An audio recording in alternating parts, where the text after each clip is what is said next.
그 윤동주 시인의 그 유고시집 중에 유고시집 하늘과 바람과 별과 시에 수록된 자화상이라는 제목의 시가 있습니다. 제가 잠시 소개해 드리겠습니다. 산 모퉁이를 돌아 논과 외딴 우물을 홀로 찾아가선 가만히 들여다봅니다. 우물 속에는 달이 밝고 구름이 흐르고 하늘이 펼치고 파란 바람이 불고 가을이 있습니다. 그리고 한 사나이가 있습니다. 어쩐지 그 사나이가 미워져 돌아갑니다. 돌아가다 생각하니 그 사나이가 가엾어집니다. 도로 가 들여다보니 사나이는 그대로 있습니다. 다시 그 사나이가 미워져 돌아갑니다. 돌아가다 생각하니 그 사나이가 그리워집니다. 우물 속에는 달이 밝고 구름이 흐르고 하늘이 펼치고 파란 바람이 불고 가을이 있고 추억처럼 사나이가 있습니다. 이런 시입니다. 이 시에서 윤동주는 우물을 들여다보는 행위를 통해서 일제강점기를 살아가는 자신의 모습을 객관적으로 성찰해내고 있습니다. 우물 안에는 자신의 모습이 비쳐 있는데 자신 모습만 비쳐 있는 것이 아니고 달이 밝고 구름이 흐르고 하늘이 펼쳐져 있고 파란 바람이 불고 있는 그 모습이 그대로 우물 안에 담겨 있어요. 윤동주는 그 우물 안에 담겨 있는 밝은 달, 구름, 하늘, 바람 이런 것들에 비해서 부끄러운 자신의 모습이 미워졌습니다. 그래서 우물을 떠나고 말아요. 윤동주의 이 부끄러움은 암담했던 시대를 살아가면서 적극적으로 시대의 소임을 다하지 못한 부끄러움입니다. 그런데 그 부끄러운 모습이 싫어서 돌아가다 보니까 다시 가여움이 생겨서 다시 와서 우물을 들여다보는데 우물을 들여다보니까 자신의 모습이 또 미워집니다. 그래서 다시 돌아가다가 또 그리워서 다시 돌아오는 그 심리적 갈등이 가득 묻어있는 그런 시입니다. 저는 주일을 앞두고 오늘 복음서의 말씀을 묵상하다가 이 윤동주 시인의 자화상이 생각이 났습니다. 어쩌면 그날 갈릴리 바다에 비쳐있는 자신의 모습, 그 모습을 보고 또 거기에 함께 비춰져 있는 달과 구름과 하늘과 바람을 보는 그 베드로의 심정도 윤동주와 같지 않았을까. 갈릴리 바다에 비친 평화로운 풍경에 비해서 초라한 자아에 대한 부끄러움으로 가득한 그 부끄러움은 자아에 대한 연민으로 이어지고 그 연민은 또 자아에 대한 미움으로 치닫고 그러면서 다시 또 자신을 그리워하다가 나는 물고기 잡으러 가노라 그러면서 바다로 내달리는 그런 베드로의 모습을 보게 됩니다. 그렇게 내달려간 갈릴리 바다에서 그물을 내리는 이 베드로가 정말 그 마음이 고기 잡는 곳에 집중해 있었을까? 얼마나 큰 고기가 잡힐까? 오늘은 낚시가 좀 될까? 고기가 잡힐까? 그러면서 고기 잡는 것에 베드로의 마음이 집중돼 있었을까? 그렇지 않았을 것 같습니다. 아마 3년 전 이 갈릴리 바다에서 예수님을 처음 만났을 때 그때가 생각이 나고 그 이후로 예수님과 베드로 사이에 오갔던 많은 대화들이 그물을 올리는 내내 베드로의 마음을 사로잡고 있었을 겁니다. 지난 3년 동안 예수님께서 베드로에게 가장 신경을 쓰신 것은 베드로에게 맡긴 임무를 위해서 베드로를 준비시키는 일이었습니다. 곰곰이 생각해 보면 지난 3년 동안 예수님과 베드로 사이에 일어났던 많은 의미가 담긴 일들이 있었습니다. 요한복음 1장 42절에 보면 예수님께서 시몬의 이름을 베드로로 고쳐주십니다. 그런가 하면 누가복음 5장 1절로부터 11절에서는 예수님께서 갈릴리 바다에 정박되어 있던 많은 배들 중에서 베드로의 배를 택해서 시몬의 배를 택해서 거기 오르세요. 그래서 시몬의 배를 단상으로 삼아서 그 무태에 있는 사람들에게 설교를 하시는가 하면 시몬에게 깊은 곳으로 가서 그물을 내려라 이렇게 말씀도 하시죠. 엄청나게 많은 물고기가 잡혀 올라오는 것을 보면서 베드로가 그때 비로소 주님을 알아보고 주여 나를 떠나소서 나는 죄인입니다 이렇게 말할 때 그때 예수님께서 베드로에게 하신 말씀도 지금 와서 생각해 보면 굉장히 의미가 담겨 있는 말씀이었습니다. 무서워하지 말아라. 이후로 네가 사람을 취하리라. 그런가 하면 예루살렘으로 올라가던 길 위에서는 사람들이 인자를 누구라 하느냐 이렇게 물으시고 또 그러면 너희는 나를 누구라 하느냐 이렇게 물으십니다. 그때 베드로가 뭐라고 대답합니까? 주는 그리스도시요 살아계신 하나님의 아들이십니다. 그때 예수님께서 베드로에게 네가 복이 있다 이렇게 말씀하시면서 너는 베드로라 내가 이 반석 위에 내 교회를 세우리니 음부의 권세가 이기지 못하리라 이렇게 말씀하셨습니다.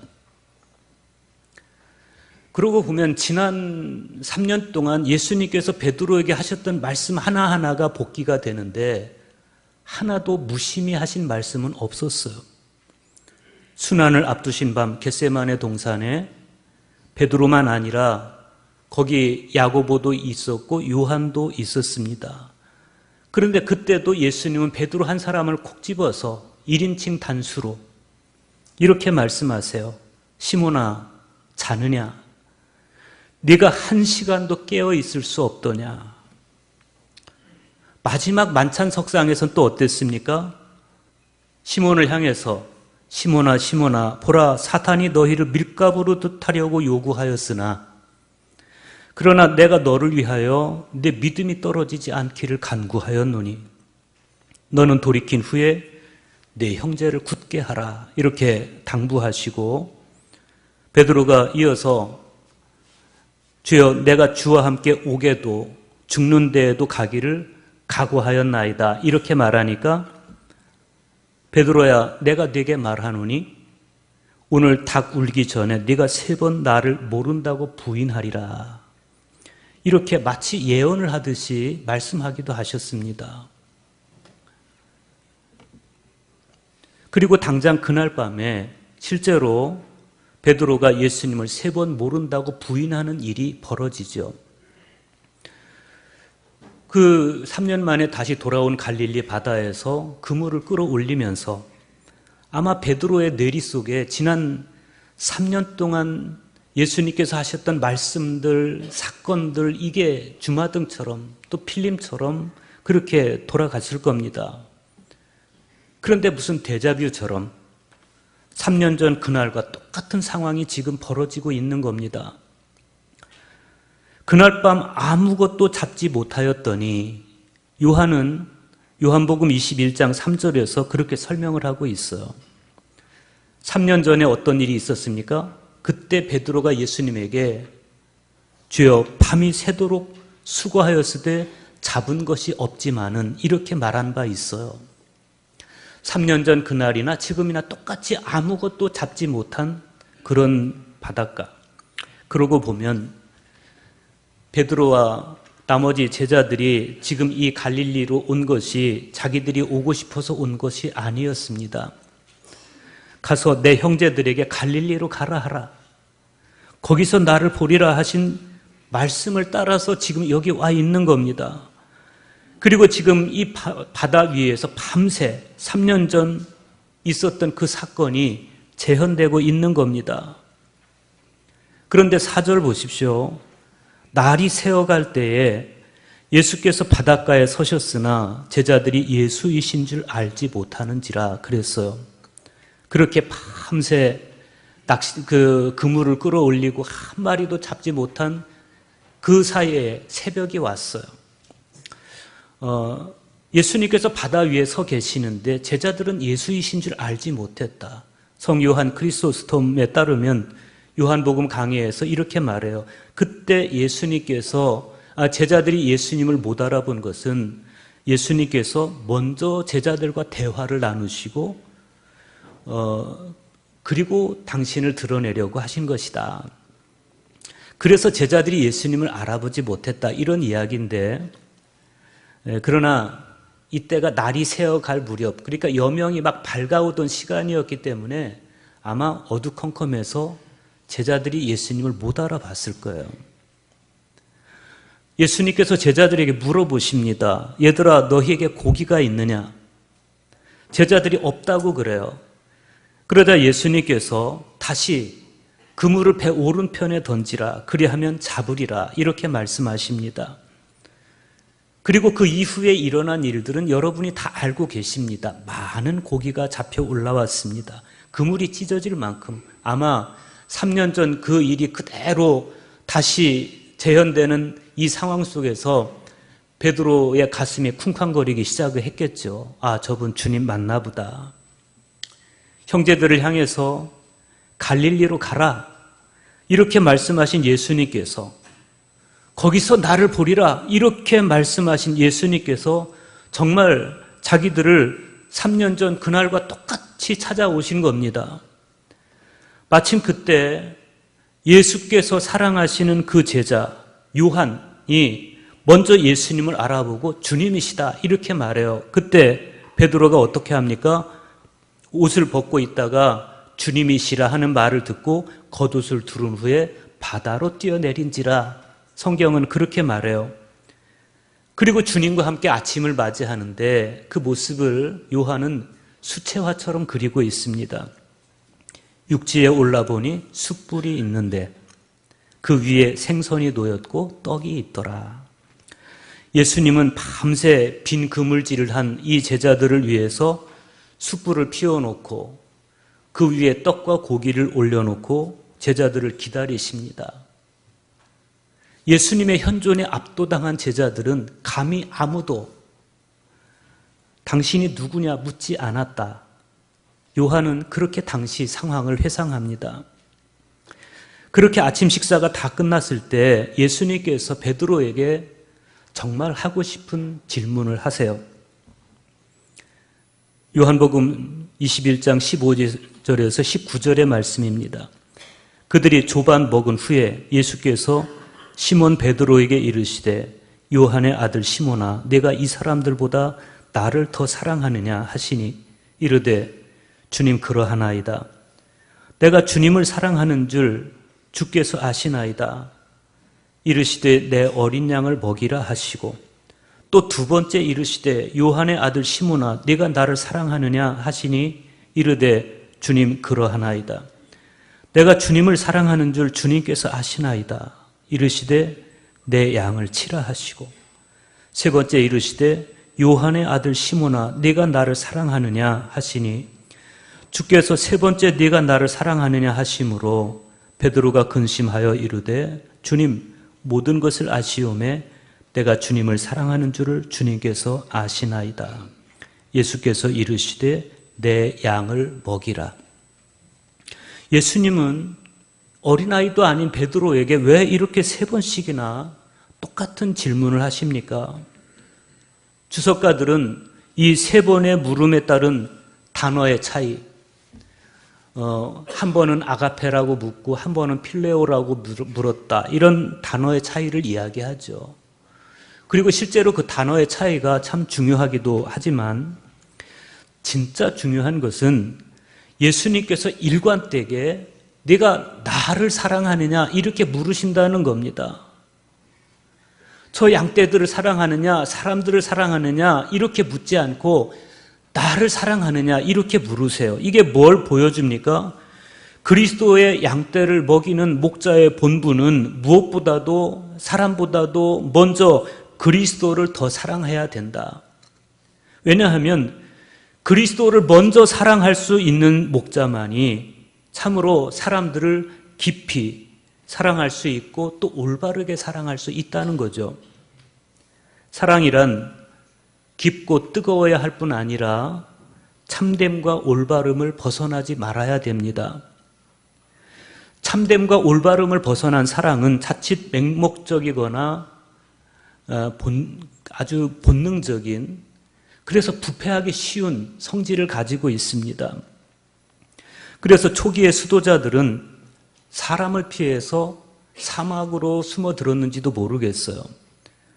얼핏 생각하기에 이 사막의 수도자들은 사람들을 외면하고 세상을 도피한 사람들처럼 느껴지기도 하지만, 그러나 그들은 오로지 마음을 오로지 해서 하나님을 바라보고 하나님을 사랑함으로써 교회를 진정으로 사랑하고 사람을 진정으로 사랑할 수 있었습니다. 토마스 머튼은 사세기경 수도자들이 도시를 떠나 사막으로 들어간 것에 대해서 이런 말을 했어요. 그러한 분리는, 다시 말하면 그들이 도시로부터 분리되어서 사막으로 들어간 것은 사람들과 그들의 관심사로부터 도피하는 것이 아니라 신앙인들의 공동체에 공헌하는 길이다.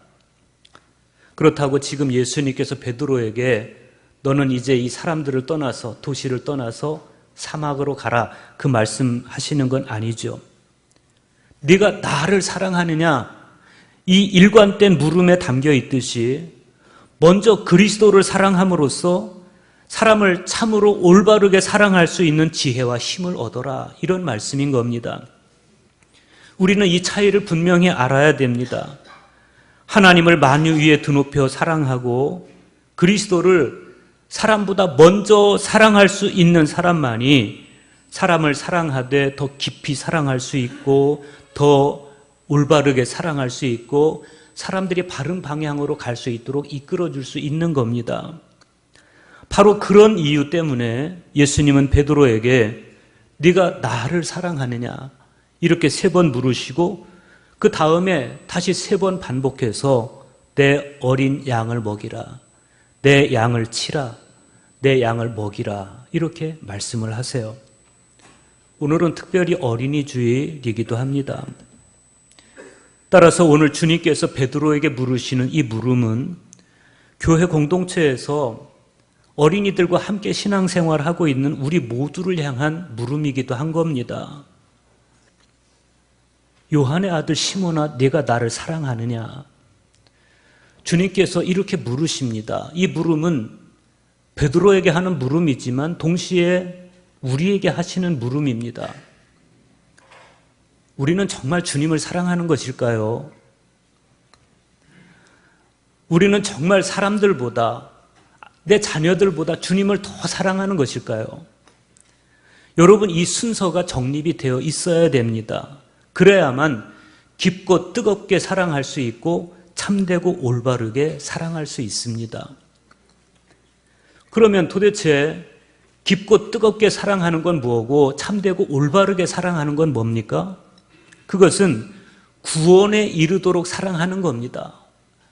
참되고 올바른 사랑은 구원에 이르도록 사랑해 주는 것입니다.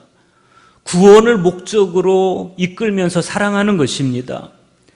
그러니까 성부 하나님께서 성자 예수님께 맡기신 과업과 성자 예수님께서 지금 베드로를 불러서 맡기시는 과업 사이에 완전한 동일성을 우리가 봐야 된다는 것입니다. 우리가 우리 자녀를 사랑하는 것도 마찬가지입니다. 그냥 본능적으로, 부모의 본능으로 사랑하는 것은 진정으로 사랑하는 것이 아닐 수 있어요. 그냥 본능적으로 사랑하는 것은 깊고 뜨겁게 사랑하고 참되고 올바르게 사랑하는 것과 다를 수 있습니다. 그냥 본능적으로 사랑하는 건 짐승들도 다 그렇게 사랑합니다. 참되고 올바른 사랑은 그 사랑으로 인해서 내 자녀가 구원에 도달할 때 성립이 되는 거예요. 그러니까 성부 하나님께서 성자 예수님께서 맡기신 사랑과 성자 예수님께서 베드로를 불러서 맡기시는 사랑, 그리고 오늘 저와 여러분에게 맡기시는 사랑은 본질적으로 같다는 거예요. 내 사랑의 대상, 나의 아이든지 우리 교회학교 어린이들이든지 내 사랑의 대상이 구원에 이를 수 있어야만 그 사랑이 참되고 올바른 사랑일 수 있는 것입니다.